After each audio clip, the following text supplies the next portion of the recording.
I just realized that Metroid is the Little Red Riding Hood story.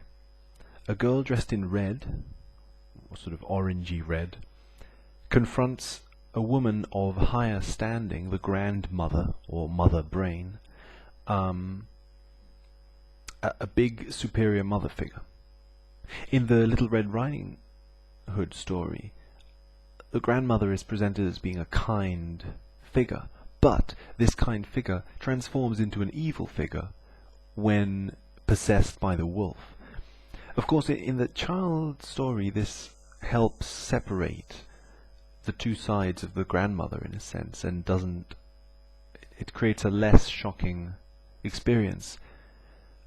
But I think what it's conveying if you were to psychoanalyze the fairy tale, is that the wolf in grandmother's clothing is the grandmother.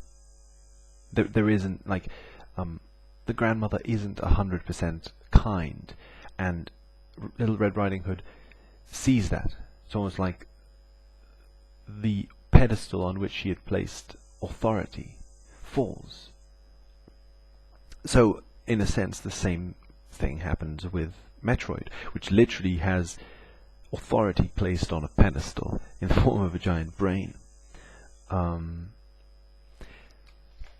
And then this sort of ties it to the eternal movie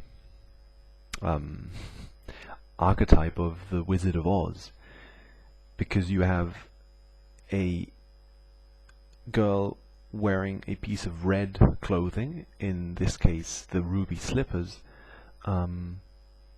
also going on to confront, in this case, two sides to it. There's the witch, also as a sort of grandmother, mother sort of authority figure that falls, but also the Wizard of Oz himself, which is also literally like a giant head on a pedestal, which then turns out just to be a bunch of mechanisms and wires like Mother Brain, in a sense.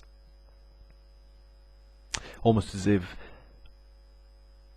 the body itself were represented in this way, that the discovery of the body itself being made of stuff, and not being eternal.